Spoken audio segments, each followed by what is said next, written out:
మొత్తం 8 మంది నా కోర్ ఫ్యామిలీ. 8 మందిలో 4 కాపులం, 2 కమ్మ సామాజిక వర్గానికి చెందిన అల్లుళ్ళు. నాకు వాళ్ళు తిట్టాను, నేను కమ్మ నా కొడకల్లారా అని తిట్టానంట. రాస్తాడు వంశీ, ఆయన చౌదరి గారే రాసి కోర్టులో ప్రొడ్యూస్ చేశారు. అంబటరాంబాబు కులం పెట్టి తిట్టాడు, చంద్రబాబుని కులం పెట్టి తిట్టాడు, కులాలను రెచ్చగొడుతున్నాడు. కులం పేరెత్తింది మీరే మొదటిగా, కులాలను రెచ్చగొడుతున్నాడు. గల్లా రామచంద్రరావు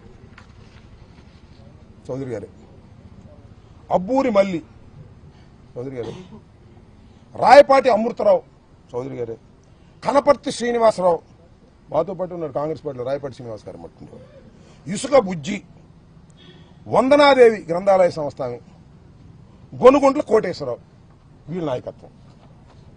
నేనేమైనా తిట్టానా? ఎప్పుడైనా, ఇవాళ కాదు, ఎప్పుడైనా కులం పేరు పెట్టి తిట్టానా? కోర్స్ నేను కాపు కావచ్చు, అది వేరే విషయం. ఎప్పుడైనా తిట్టాను నేను?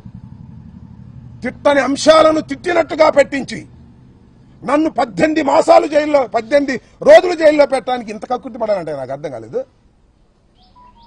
24 గంటల్లో సినిమా చూపిస్తానన్నాడు. చూపించావు. 24 గంటల్లో కాదు, సినిమా పెద్ద సినిమా చూపించావు. బా ఎంత సినిమా చూపించావు? 18 రోజులు సినిమా చూపించావు. నా ఇల్లు పగలగొట్టడంలో సినిమా చూపించావు, నా కార్లు ధ్వంసం చేయడంలో సినిమా చూపించావు, నా ఆఫీసు ధ్వంసం చేయడంలో సినిమా చూపించావు, నా భార్య బిడ్డలు ఇంట్లో ఉంటే తరిమి కొట్టే సినిమా చూపించావు, లాకప్లో పడేసే సినిమా చూపించావు, రాజమండ్రి సెంట్రల్ జైల్లో 18 రోజులు ఉండే సినిమా చూపించావు. అవునయ్యా పెమ్మసాని, ఇంత పెద్ద సినిమా తీసావే, బాగా డబ్బున్నాడు కదా. ఎవడు దీనిలో హీరో? ఎవడు దీనిలో హీరో? ఇల్లు తగలేసిన వాడు హీరోనా? జైల్లో ఉన్నవాడు హీరోనా? చెప్పని అడుగుతా ఉన్నా.